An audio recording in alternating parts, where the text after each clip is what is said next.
Tommy, you're a bit of jack of all trades still. Do you have a preference? Let's just mix it up. I actually get kind of bored doing just a single image stuff. I like to do the storytelling stuff more, but I like doing covers. You know, I mean,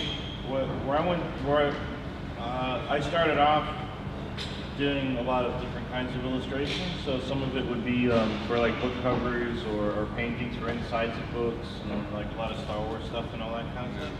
And I suppose you get to play with more toys on the covers if you're dipping your toe in there and then you're gone, as opposed to a month's work or 2 months' work on the interiors of the book. Yeah. Sometimes it's in comics, though. Lots of times, I think lots of times we'll be working on covers for books, and we might not know much about the book. Yeah. You know, and that can be kind of tough sometimes. You know, and also I think it's weird because I'm like, why don't they just have the guy who draws the book do the cover? You know, I mean, it's sort of selfish because it's nice to get hired to do a cover. Sure. Well, I mean, a lot of times interior artists they're so swamped with trying to just get the interior art done that they don't have time to design a cover. Because sometimes, I mean, covers are hard. I mean, it can be very hard. Do you, when it comes to amount of work, are you still sending multiple thumbnails in and letting the editor decide, or are you at the stage where they'll say, just send me X cover and you'll do something good inside? I used to, and then I realized they were always picking the worst designs. Yeah. So, yeah, so I just started, I give them one design, and I say, if you like it, let's go with it. If not, I'll go back and do another one. I think with editors, if you say something with enough force and enough conviction, they will take your word for it. Oh yeah. No, you totally got to be a badass about it and just say, no, here's the cover. Oh, you don't like it? All right, well maybe we can do another one. I don't know. I mean, you guys obviously are a couple of rungs up from me, but I've done, you know, it's Angel, whatever, licensed book covers, and it is frustrating. Sometimes the editors seem to have an element of say. Well, let's stick an oar in. I don't want to start bashing people here, but I mean, I think obviously you guys know how to do your job. And does that frustrate you if somebody tries to exert a little influence where maybe you think it's not needed? All the hard questions. Yeah, all the time. All the time. Yeah. Especially with when it gets into less about the art and more about the continuity of the story or the characters or whatever. So lots of times we're working on, especially if it's a licensed thing like Star Wars or Doctor Who or that kind of stuff. And you get a lot of people involved, and sometimes you have to, please 15 people or whatever in order to. What are LucasArts like? Are they particularly? Lucasfilm, we used to be really cool. Now there's one guy there that is like the continuity guy. We want to know. Yeah, and I literally just told Random House that I'm done doing Star Wars until that guy's gone. Oh, really? I just can't, because you want to, especially with something like that, like. I grew up on that stuff, and luckily we have. I mean, this is all being. I mean, no one's recording this, right? My wife always has to. I mean, we have to somehow sit and remind ourselves. Could be a lot of words. So I find that. Luckily I'm in a position where I can say that. Like, oh, I don't want to do it anymore, but that's just because luckily I have other things to do, but well, I avoid licensed books altogether. That's a perfect world scenario, isn't it? I mean, yeah, because do you get a choice? Marvel give you an actual choice if you, I mean, you're on plenty of books there at the minute, aren't you, cover-wise, or you were recently? Give me a choice of what I can. If you were saying covering 3 different titles, did you have input onto what titles those are, or are you just being assigned? Well, I say, I generally try to stay away from team books, just because the more characters that you have to fit on a cover, it kind of starts limiting what design you can do. Yeah. Can everyone hear Dave? Okay, yeah? Yeah, I'll just talk about it. But, you draw Batman on the edge of a building with a gargoyle, it's... 100%, sure. Yeah, well, apparently so. I mean,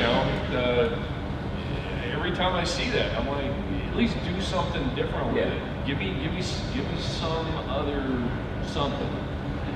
But people keep doing it. People keep feeding it up with a spoon, and I'm like, all right. Wait, you don't want change then? people buy it? Well, honestly, I've been talking about this a lot lately. I think there's this thing called the McDonald's effect, right? Where it seems like a lot of fans want that comfort of what they're used to, and when they, you know, just like McDonald's. You go into McDonald's, you know exactly you're going to get a Big They want the Happy Meal, of course. You're not going to get a Big Mac with fish in it. You're going to get a Big Mac, and I understand that, you know, but that's just not the way I'm always trying to do new things, or at least within my own career. Yeah. And it's kind of, I think it's kept me from being like a Jim Lee. Well, you've had But I great think over runs. time it'll keep. Yeah, it'll say make me 100 a bullets or longer something, you've career. got to really experiment. I mean, how many issues? Did it go to 100 issues? 100 bullets? Yeah, It's a yeah, significant amount of issues. So, were you done? Were you happy to leave at that stage, or was that still fun? No, it was still fun. I mean, 100 bullets. I mean, it was complete carte blanche to try anything new that I wanted to try, like to incorporate any kind of influence outside of comics. Satisfying then. Yeah, no, everything about it. I mean, even like when I first started 100 Bullets, we had full script, full inks, you know, art, inks, everything. And I was able to pull from that to make covers. And then as time went by, because we do them so far in advance because of previews, the catalog, that I stopped getting full inks, and then it was just pencils. Then I stopped getting pencils, and it was just a full script. Napkins and scrawl. And then after like issue 50, I would have to call Azarello and go, what's this issue about? He goes, I don't even know yet. And so that's why the covers got more and more graphic and more simple and more about an image, just to grab somebody's attention if they walk by. There's a lot of like when you're working with editors or art directors, you have to build up relationships, Yeah. you know. And so who was your editor on the 100 Bullets? That was Will Dennis. Will Dennis. Well, at first it was Axel. Okay. Will Dennis. Right. Yeah, So- he never got in my way. He just, he just. And I think when you feel like you have a good relationship and you can be honest with each other, and I think he probably felt like you know, he could talk to you about a concern or something wasn't working, and vice versa. You know, like I find that a lot. And then lots of times, but when you work with someone new, there's like there's a new learning curve again. You know, where Vetting in process. Yeah, Trust, I guess. that person you have to learn. You know, you have to. Which is fair enough as long as the Get to person know makes each other sense with what again, they yeah. say and are confident in their Yeah. passion. Well, right Which now I'm sure they all are. I'm doing BPRD covers. And I got to deal with Mike Mignola. And is So that it's kind of hard? hard to argue with Mike Mignola about. So I'm kind of, you know, with other situations, I'm like, yeah. Well, I guess we're gonna respect do comes into language, play there. If you know, respect an like- artist, you're a lot more willing to maybe bend a little. And Yeah. Yeah, but it's almost kind of hurting the cover process. Yeah, it's we're still trying to figure out how. So he's very controlling, is he? No, it's not that. Such a It's jerk. just- No, No, I mean, he can be controlling in a No, great I don't way. mean he's controlling in that way, but there's such a history of his work. Yes, it's firmly established. I mean, his covers are very much of a type, aren't they? Yeah. And they're a fantastic type. I mean, being Mignola fan like anyone else, but they're very much of the guy, and then the central element, background element, lower tier. Yeah, piece. no, he's got that formula down Yeah. to a science, and hard it thing always is- looks good. Yeah. This reminds me of one thing about doing like a book all the time in a regular series kind of thing is you have to try and tell the audience that this is a new issue. Okay. You know, this is something we haven't seen before. When I go to the shop and I see Mike's covers, I always wonder, do I have this one? Yes. Because they all look So exactly it's the certainly a same. similar vein. Yeah. And so that's one thing that what I like about what Dave does when he change it up, you know, like these are different covers, you know. Yeah. I think that's always the challenge to push yourself to. Well, I imagine after X amount of covers, I mean, you've nearly covered every composition. I mean, there's variations there of with everything, but there's obviously a certain amount of. But you got to let the story dictate it, which is what Yeah. Dave was saying. You know, you got to know what's the story you want to tell there. You've got one image to do it, and sometimes you don't have the image like later on in 100 Bullets when you just had to come up with some sort of graphic image to get people to pick up the book. But lots of times it's just figure out what the story is, even if the script isn't written yet in a general idea. Yeah. You know, which is usually the case in Marvel. I find, you know, they'll solicit something with the cover idea, and they maybe just found out who might be drawing Yeah.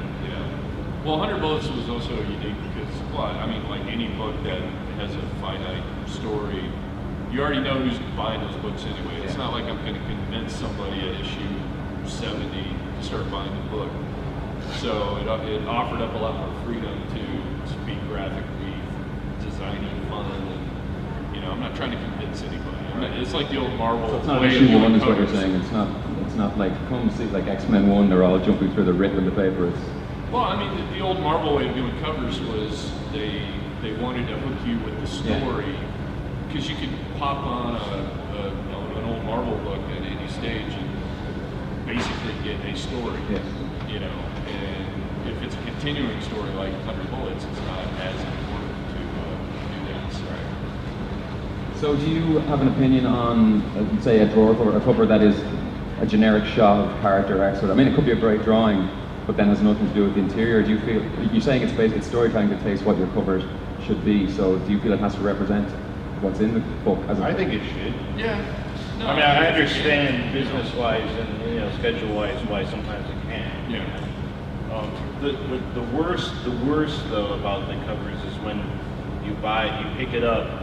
I've been trying to make more of a conscious effort to go to the shop and look on the racks, and I'll pick up stuff based on the cover, and 9 times out of 10 the interior is nothing like the cover. Well, going to elaborate a bit on that then, is that a severe thing for you? You want the guy who draws, you want that to represent the art inside? Yeah. I mean, I know I like that. Yeah, I mean, even if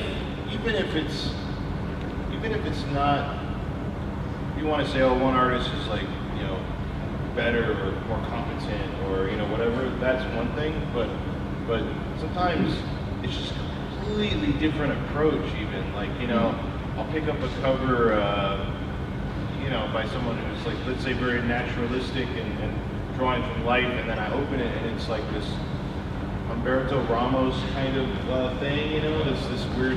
So you're saying it should at least be stylistically consistent? Yeah, it should be at least in the same vein. It's like complete false advertising.